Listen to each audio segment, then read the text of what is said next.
Hey guys, welcome to another video. Today's video is going to be a what I eat in a day. So I'm actually filming this intro from the next day because I forgot.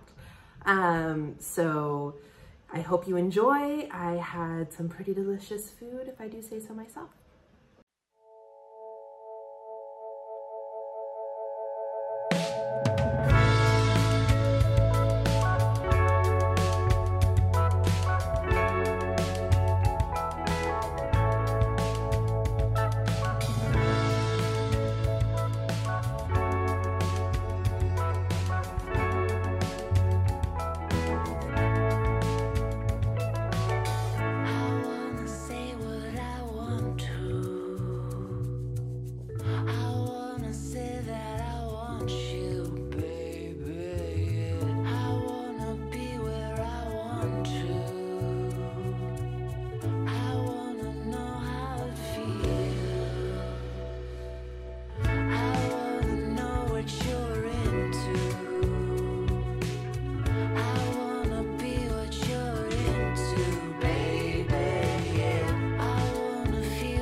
So for breakfast, I had a smoothie based off of the healthy immune booster orange smoothie from Minimalist Baker. So this smoothie has orange juice, it has plant-based milk. I was using a pea-based milk. It has a nice high protein count, it has B12 and calcium, so it's nice and fortified. You can use whatever milk you have, it doesn't have to be a pea protein milk. I also added my homemade almond butter. Again, any nut butter is delicious. This is just a little extra fats and flavor.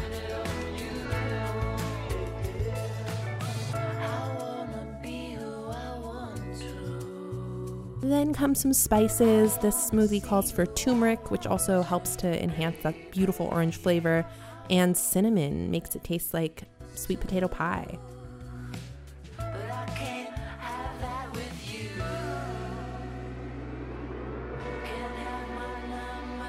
I also added fresh ginger. You can use powdered ginger if that's what you have, but I like the spiciness of the fresh ginger. It is great for your immune system.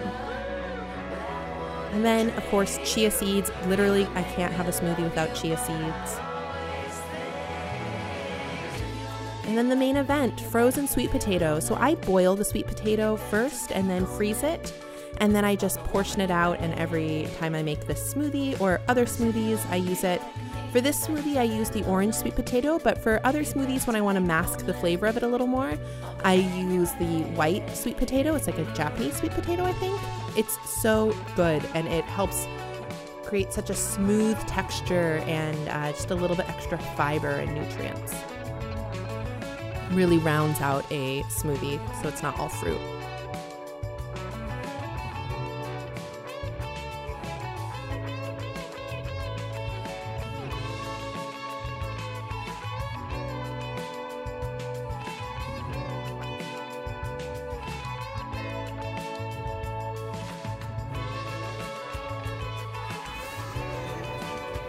Hi guys, I'm just gonna drink my smoothie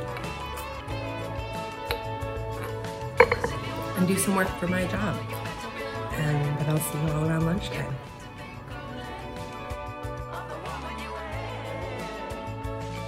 So for lunch, I made my favorite salad, which is a chickpea avocado salad. So for the salad, you just slice up some scallions and cilantro. Mine are a little sad looking, but that's because they've been hanging in the fridge for about a month. I also sliced a lime.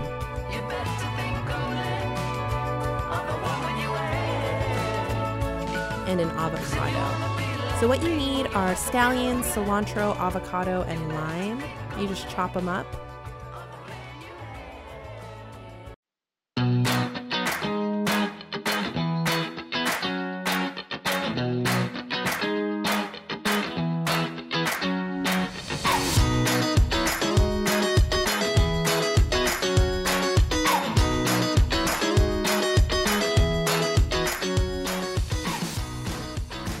To assemble it, it's super simple.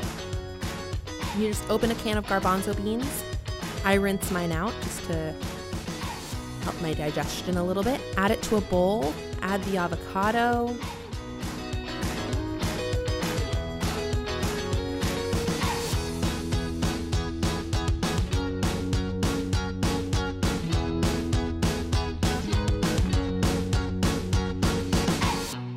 Throw in those scallions and cilantro.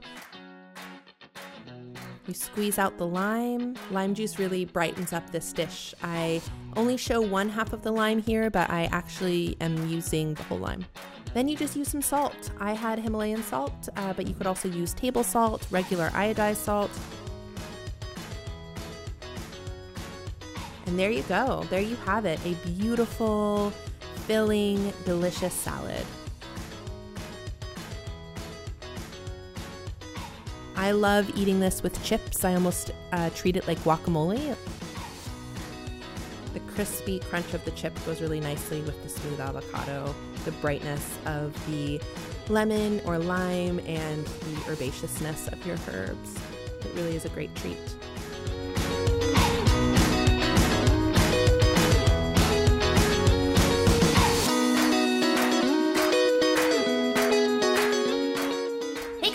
I am eating some mac and cheese Rebel, which is a food truck here in Los Angeles.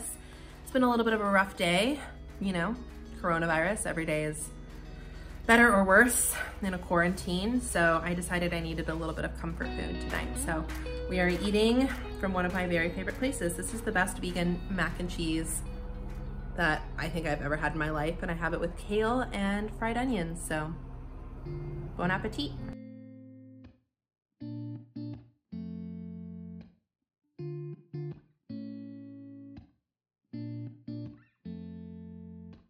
Hey guys, me again. I am editing this video, and as I'm editing it, I just realized that I didn't really talk to you guys very much, and there was something weighing on my mind. So as you may have noticed from the food that I ate yesterday, I eat a plant-based diet, and I use that word very intentionally, plant-based instead of vegan, for a couple of reasons. The first is I am not a perfect vegan. I'm not 100% vegan. There are moments when I go to someone's house and, you know, they offer me a baked good that they've lovingly made, and it may have dairy or eggs in it, and sometimes I eat it. The other thing is sometimes I eat fish or seafood. It's so weird how the internet makes you feel like you owe an explanation for the way you eat. But the truth is sometimes I need the extra protein and sometimes I just want it. And so I would say that I am probably 90 to 95% plant-based in the food that I eat. And the other 10% or so is what keeps me able to do this long term. So I am a fan of the reductionist mindset, somebody who thinks that if everybody ate a little bit less meat, if everyone ate a little bit less dairy, that the world would actually be able to shift more dramatically than just if a select few did things perfectly. When I'm at home, I'm mostly plant-based. When I go out, sometimes I'm not. And so I just wanted to put that out there from the get-go. The second reason, I did say there were two reasons I used the term plant-based instead of vegan, is because sometimes I think veganism has some connotations I don't want to be associated with. So for example, one of the things is there's this idea of perfectionism, this idea of if you mess up once or if you intentionally eat something that does not fit within the diet, or if you have leather shoes, that you are not vegan. It's an all or nothing, black or white. You either are or you aren't. And I'm not really interested in that. There's too much of the world that happens in the gray. I'm not interested in policing people's diets. I'm not interested in people policing my diet. I'm not interested in deciding who is the best, most pure, whatever. It's just not worth it to me. Which is not to say that the word doesn't have value and the label doesn't have value, and people who consider themselves vegan are bad people or less than or worse, or even believe that you can't, you know, have any level of gray. But it's just to say that sometimes, and I've noticed especially in the online space, things get taken out to their extreme, and I'm just not, again, interested. The reasons that I'm plant-based, and I'm totally happy to go into these more deeply in another video, have to do primarily with the environmental footprint of the consumption of meat, animal agriculture, and industrialized farming. That's a topic for another day, as well as the ethics of it, especially as it relates to the human rights violations associated, again, with industrialized agriculture and factory farming, the impact on communities, predominantly poorer communities and communities of color. So again, not to say that, you know, being vegan for the animals, that I'm not vegan for the animals, but that's not my primary motivation. And I think that is why I can live in the gray space a little bit.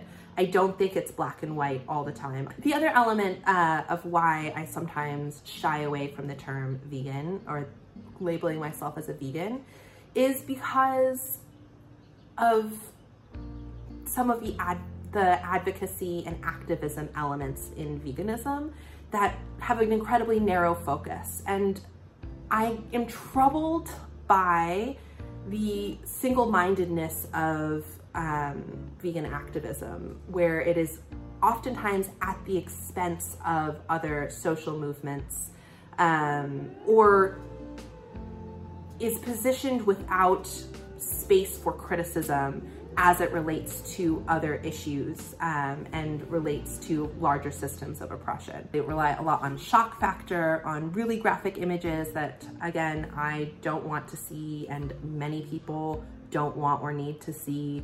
It relies often on using phrases that are very evocative, but also are tied to actual historical moments or human suffering and horrific acts of violence against humans, such as saying that this is speciesism in the same way that there's racism or sexism or classism, using terms like genocide or Holocaust, or that this is like slavery, that, you know, factory farming is like slavery. I can't condone that.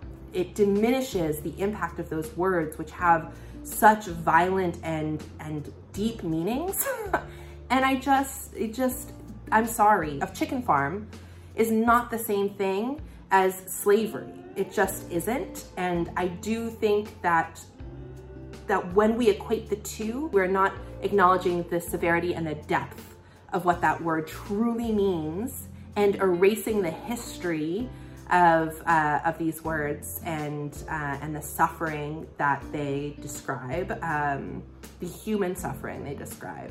Pick other words. We have gorgeous, beautiful words in the English language that can convey a wide variety of things, including practices that are inhumane and cruel and, you know, should be stopped. There's a whole thesaurus list, so pick some other ones. My hope for the vegan community as a whole is that we keep these beautiful, supportive, creative, innovative, you know, compassionate moments and elements of the community that comes up with gorgeous recipes and great, you know, suggestions and lifestyle changes and a true call to be more compassionate. I love that. Let's keep that. Let's support each other and build each other up in this. Let's work towards, you know, reversing climate change or slowing it at the very least. And, you know, let's build each other up, and let's take these other elements of just, you know, extreme focus on one issue. And maybe if you're this passionate about veganism and factory farming, learn a little bit about something else. Maybe you can also take that beautiful energy you have and put it towards learning about another issue that maybe affects you personally and maybe doesn't. Maybe it's all time we don't only think about ourselves and start thinking about issues that affect other people. So again, rambling clearly, but I just wanted to nip this in the bud. First video out that has anything that I eat, and I just want to be very clear that while I do promote a plant-based diet, I will not be using the phrase vegan to describe myself or the food that I cook. One, out of, you know, acknowledgement and respect that that word has a specific definition that I don't completely fit, nor do I want to. And two, I don't co-sign every way that the vegan movement has acted. I can appreciate the value of it and also be critical, because I think that's our duty. So anyway, This was supposed to be a video about delicious avocado chickpea salad and a delicious sweet potato smoothie. But here we are. Here we are. So I hope you all have a lovely day, and I will see you on Wednesday. I'm going to be sharing a reading rush, the reading rush tag, since this is going to be something I partake in next week. So I hope, again, that you're staying healthy and staying well. This is a hard time, and you know, it's important to take care of yourself and stay connected. So be safe, wash your hands, and I'll see you on Wednesday.